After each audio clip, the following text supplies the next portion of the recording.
মোৰ অতি মৰমৰ বন্ধুসকললৈ শুভেচ্ছা জনাই মই আজি আন এটা ভিডিঅ' আৰম্ভ কৰিব ওলাইছোঁ। আজি ভিডিঅ'টোত মই লিকুইড ফেব্ৰিক কাগজ কাটি কৰিছিলোঁ। কাৰ্বন দি ফুল আঁকি থকাৰ সেই কষ্ট মই কৰা নাছিলোঁ। দেখিছেনে মই কাগজত কেনেদৰে ফুলপাহ আঁকি লৈ তাৰপাছত আকৌ ডাঠ কাগজত ফুলপাহ আঁকি দুখন ডাঠ কাগজত আঁকিছোঁ। তাৰপিছত কেঁচি আৰু ব্লেডৰ সহায়ত মই সেই ফুলৰ শ্বেপটো কাটি পেলাইছিলোঁ। আৰু এই ফুলপাহ কৰিবলৈ মই এয়া লিকুইড ফেব্ৰিকৰ টিউব ব্যৱহাৰ কৰিছিলোঁ। ইয়াত বগা, নীলা, গুলপীয়া আৰু হালধীয়া লগতে সেউজীয়া ৰঙৰ ফেব্ৰিকৰ টিউব আছে। তাৰপিছত মই চাদৰখনত জোখ মাৰিয়ে থৈছিলোঁ। তাৰপিছত মই সেই ডাঠ কাগজখন এনেদৰে বহুৱাই এই ফুলৰ শ্বেপকেইটা মই আঁকি দিম। প্ৰথমে গুলপীয়া কালাৰটো দি আঁকিলোঁ মই। খালি অলপকৈ খালি অকণ আঁকি দিম। পিছত মই ভালকৈ আঁকিম। সেই যে কাৰ্বন দি যে আঁকি লৈ তাৰপিছত আকৌ ফুলটো কৰা সেই সময় নষ্টখিনি মই কৰা নাছিলোঁ। মই খালি অকণমানকৈ এনেদৰে আঁকি তাৰপিছত মই ডাইৰেক্ট টিউব দি পেলাই মই ৰং কৰি দিছিলোঁ। কাৰ্বন দি অঁকাটো যে মোৰ খুব টান লাগে। আকৌ এবাৰ অঁকা তাৰপিছত আকৌ ফুল কৰা সেইবিলাক কৰি থাকিবলৈ মই বহুত টান পাওঁ। সেইকাৰণে মই এই বুদ্ধিটো কৰি লৈছিলোঁ। দেখিছেনে এতিয়া মই হালধীয়া কালাৰটো দিও কৰিলোঁ, নীলা কালাৰটো দিও অকণকৈ কৰিলোঁ। তাৰপিছত সেউজীয়া পাতকেইটা অকণমান মই তলৰ অকণ আৰু ওপৰৰ অকণকৈ দাগ দি গ'লোঁ। তাৰপিছত মই একদম ডাঠকৈ ধুনীয়াকৈ আঁকি দিম। এনেদৰে মোৰ পাতখিনিও মোৰ আঁকি হৈছে প্ৰায়।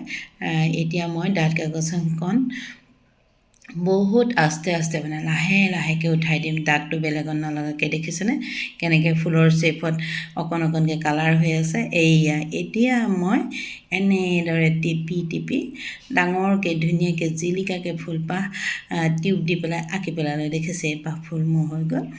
ইমান কম সময় লাগে নহয়। এদিনতে মোৰ এযোৰ কাপোৰে একদম গোটেই হৈ যায়গৈ, মানে গোটেইযোৰ মানে কৰি হৈ যায়। ইয়াত দেখিছেনে এতিয়া মই গুলপীয়া কালাৰটো দি কৰিলোঁ। কৰিবলৈ মানে একেবাৰে সহজ, বহুত সহজ। আপোনালোকে কাগজ কাটি এনেদৰে ফেব্ৰিক কৰি চাবচোন। এই কাৰ্বন দি কৰা সেইখিনি সময় নষ্ট কৰাৰ কোনো প্ৰয়োজনেই নাই। কাগজখন কাটোতে অকণমান সময় লাগে, কিন্তু পিছত একদম দৌৰাদৌৰিকৈ হৈ যায়। ইটোৰ পিছত সিটো ফুল কৰি পেলাই হৈ যায়। মানে দেখিয়ে ভাল লাগে আৰু মনটোও ভাল লাগে। এদিনতে এযোৰ কাপোৰ হৈ যায়। এয়া চাওকচোন মই হালধীয়া কালাৰটো দি কৰিলোঁ। হালধীয়া কালাৰটো ইমান ধুনীয়া জিলিকিছে দেখিছেনে। মই আগত জনা হ'লে হালধীয়া কাপোৰ মানে কালাৰটো এই কাপোৰযোৰত মানে গোটেই ফুলপাহতে কৰিলোঁহেঁতেন। আগতে নাজানিলোঁ যে এই কালাৰটোৰ লগত হালধীয়া কালাৰটোৱে বহুত মেটচিং কৰিছে। দেখিছেনে হা। তাৰপিছত মই এই পাতখিনি আঁকিলোঁ। পাতখিনি আঁকিবলৈ আগতে শ্বেপ বনায়ে থৈছোঁ। এতিয়া খালি মানে পাতটো খালি আকৃতি দিব লাগে। দেখিছে মই এনেদৰে পাতৰ আকৃতি দি গ'লোঁ। দেখিবলৈ কিন্তু ফুলপাহ বহুত ধুনীয়া হৈছে। মই এই সম্পূৰ্ণ ফুলপাহ আঁকি হোৱাৰ পিছত আকৌ কিন্তু ইয়াত কি লগাম জানেনে, মুকুতাৰ পাথৰ লগাম। পাথৰ বুলি নকয় আৰু মণি, মুকুতাৰ মণি লগাম। সেইবিলাক কিনিবলৈ পোৱা যায় দোকানত ক'লেই দিয়ে। তাৰপিছত মই সেই দোকানৰ পৰা এইখিনি কিনি আনিছিলোঁ। এয়া দেখিছে ফুলপাহ কি ধুনীয়াকৈ হৈ গ'ল। তাৰপিছত এয়া মুকুতা মণি থকা এইখন এটা ছেট কিনিবলৈ পোৱা যায়। এয়া কিনি আনিলোঁ মই। এনেদৰে মানে এৰুৱালে এৰাই যায়।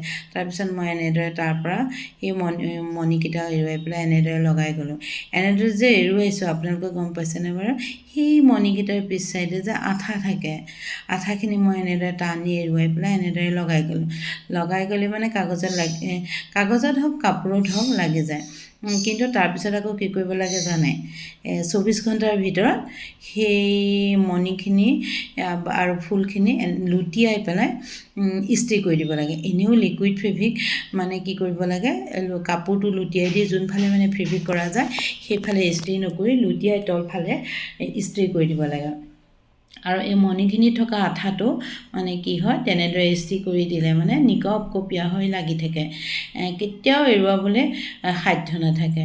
এইদৰে মই ইস্ত্ৰি কৰি দিছিলোঁ। মই কাপোৰখন মোৰ প্ৰায় হৈয়ে গ'ল। হৈ যোৱাৰ পিছত আৰু এই ফুলখিনি লিকুইড ফেব্ৰিকটো কৰি শুকাই লোৱাৰ পিছতহে কিন্তু মণিকেইটা লগাব লাগে। শুকাই নোলোৱাকৈ মণিকেইটা লগাব নালাগে। দেখিছেনে মই আকৌ সেই মণি তিনিটা গোটেই চাদৰখনৰ মাজত লগাই দিছোঁ দেখি ইমান ধুনীয়া লাগিছে নহয় গোটেই চাদৰখন আৰু কাপোৰযোৰ বহুত গৰ্জিয়াছ লাগিছিল দেখিবলৈ আৰু দেখিছে এতিয়া কি ধুনীয়াকৈ মই গোটেইখন কৰি পেলালোঁ মানে মোৰ কেমেৰাত চাদৰখন ইমানকৈ জিলিকা নাই কিন্তু যদি মানে এনেই ল'লে কিন্তু কাপোৰযোৰ ইমান ধুনীয়া লাগিছে মই কাপোৰযোৰ চিলোৱা নাই চিলাই পেলাই পিন্ধি আপোনালোকক দেখুৱাম বাৰু এয়া ব্লাউজ হয় এয়া ব্লাউজৰ হাতৰ কাৰণে দুটা ফুল দেখিছেনে মোৰ কাপোৰযোৰ হৈ গ'ল মই আকৌ আন এযোৰ কাপোৰ এনেদৰে কাগজ কাটি কৰিছিলোঁ শেৱালি ফুলৰ ছিজন শৰতৰ ছিজন সেইকাৰণে মই শেৱালি ফুলপাহকে বাছি ল'লোঁ তাৰপিছত শেৱালি ফুলপাহ কাগজত আঁকি মই ডাঠ কাগজত এনেদৰে আঁকি কাটি লৈছিলোঁ তাৰপিছত এই ফুলপাহ কৰিবলৈ মই লিকুইড ফেব্ৰিক ব্যৱহাৰ কৰা নাইকিয়া মই এয়া ফেব্ৰিকৰ টেমা ব্যৱহাৰ কৰিছিলোঁ পাৰ্ল কালাৰৰ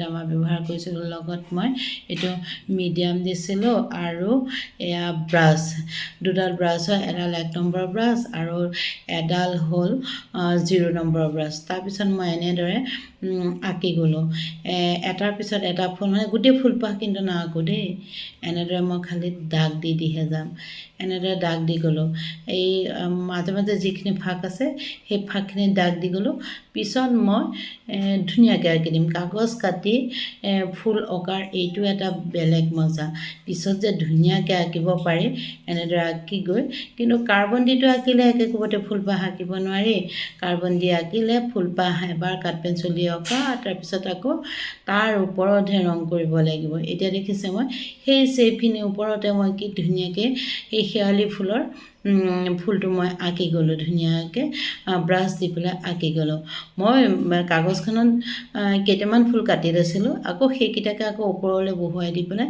এনেদৰে মই শেৱালি ফুলপাহ মানে ফুলকেইপাহ মই এনেদৰে ফেব্ৰিক কৰি গৈ আছিলোঁ দেখিবলৈ বহুত ধুনীয়া লাগে মই ৰঙা ৰঙৰ কাপোৰত মই বগা কালাৰ দি পেলাই ফেব্ৰিকৰ কালাৰ দি পেলাই শেৱালি ফুল কৰিছিলোঁ বিশেষকৈ শেৱালি ফুলটো বগাই হয় সেইকাৰণে মানে ৰঙা কাপোৰত কৰোঁতে মানে বহুত ধুনীয়া লাগিছিল কাপোৰযোৰ মই এনেদৰে গোটেই ফুলপাহ মানে কৰি পেলাম মই কৰি পেলালোঁ দেখিছে গোটেই ফুলপাহ মই কৰি পেলালোঁ তাৰপিছত মই সেই ফুলপাহৰ মাজে মাজে কমলা ৰং দি দিলোঁ দেখিছে ফুটফুটকৈ কমলা ৰং দি দিলোঁ কাৰণ শেৱালি ফুলৰ মাজত কমলা ৰঙৰ কালাৰ এটা থাকেতো সেই কালাৰটো মই এনেদৰে দি দিলোঁ ধুনীয়াকৈ দি দিলোঁ দেখি বহুত ধুনীয়া লাগে তাৰপিছত মই এনেদৰে দি দিলোঁ দি দিয়াৰ পিছত ফুটফুটকৈ গোটেই ফুলখিনিতে মই কমলা ৰঙৰ কালাৰটো অলপমান শ্বেডিং কৰা নিচিনাকৈ দি দিম মাজত তাৰপিছত মই তেনেদৰে গোটেই কাপোৰযোৰ ফুলপাহতে মই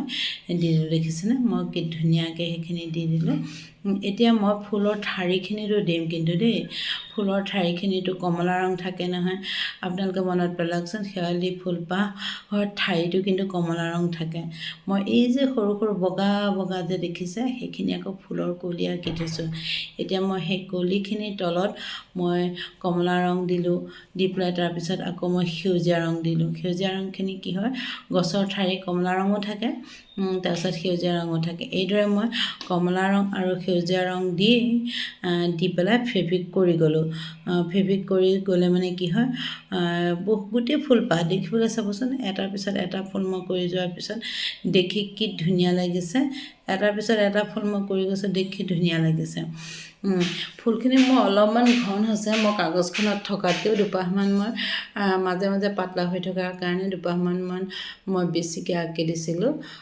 তাৰপিছত মানে এই ফুলটো মানে বিচৰা মানুহৰ সংখ্যাও বহুত এই ফুলটো অঁকা কাপোৰৰ বিচৰা মানুহৰ সংখ্যা বহুত দেখিছেনে মই এনেদৰে কি ধুনীয়াকৈ আঁকি দি গৈছোঁ আপোনালোকে এই যেতিয়া আঁকিব বা কাপোৰযোৰ অঁকা দেখিব বা কাপোৰযোৰ দেখিব আপোনালোকে দেখিব যে সঁচাই এপাহ শেৱালি ফুলৰ কলিজনী লাগিব দেখিছে মই এতিয়া ইয়াত আকৌ পাত আঁকিম পাতখিনি মই তেনেদৰে কাগজৰ হেৰিয়াতে অকণমানকৈ কৰি লৈছিলোঁ কাটি পেলাই আঁকি লৈছিলোঁ পাতকেইটা বেলেগকৈ এতিয়া তাৰ ওপৰত মানে কি কৰিম মই এতিয়া কালাৰ কৰি গৈছোঁ এইটো আচলতে কি হয় জানেনে সেই পাতটোৰ তলত নৰ্মেল বগা কালাৰ এটা কৰি দিব লাগে তেতিয়া পাতটো বহুত ধুনীয়াকৈ জিলিকে মানে বেলেগ ৰঙৰ কাপোৰৰ ওপৰত ফেব্ৰিক কৰিলে অকণমান মই বগা কালাৰ দি লওঁ আজি মোৰ নৰ্মেল বগা কালাৰটো নাছিলে মানে অলপ চিকনা দি থকা বগা কালাৰটো কালাৰটো আছিল সেইকাৰণে মই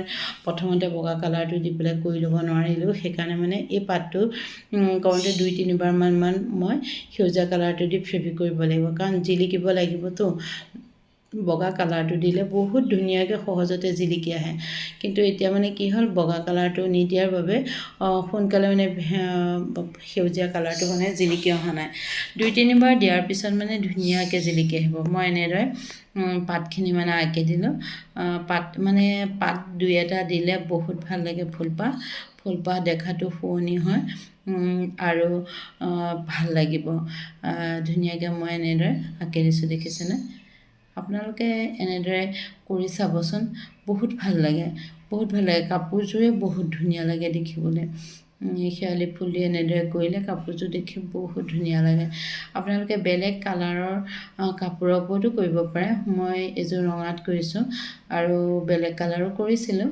কিন্তু ৰঙাযোৰ মোৰ বেছি ভাল লগাত মই সেইযোৰে আপোনালোকক দেখুৱালোঁ চাওকচোন এইদৰে মই কেনেদৰে এই আগত কৰি থোৱা সেউজীয়া ৰংটোৰ ওপৰত মই আকৌ কৰিছোঁ তেতিয়াহে পাতৰ মানে কালাৰটো বেছি উজ্জ্বল হৈ উঠে কাৰণ মই আজি বগা ৰংটো আপোনালোকক কৈছোঁ নিদিলোঁ বুলি সেইকাৰণে মই এনেদৰে আকৌ 2-3বাৰ কৰি দিছোঁ মানে কৰি দিয়াত মানে কি হ'ব ধুনীয়াকৈ সেউজীয়া কালাৰটো উজ্জ্বল হৈ জিলিকি আহিব দেখিছে মই পাতৰ শ্বেপটোৰ ওপৰত ধুনীয়াকৈ আকৌ মই আন এটা পাত কৰিছোঁ সেইদৰে মই তেনেদৰে বুলাই দি দিছোঁ বুলাই দি দিলে কি হ'ব এইটো শুকোৱাৰ পিছত মই আৰু এবাৰ কৰিম কাৰণ মানে কি হয় মই আজি সেই পাতটোতে অকণমান সময় লাগিব মানে নৰ্মেল বগা কালাৰটো নাছিল যে ফেব্ৰিকৰ সেইটো কাৰণে মানে মোৰ আজি পাতটোতে অকণমান সময় লাগিব কিন্তু হৈ যায়গৈ 3বাৰমান দিয়াৰ পিছত পাতৰ কালাৰটো ধুনীয়াকৈ উঠি যায় দেখিও ভাল লাগে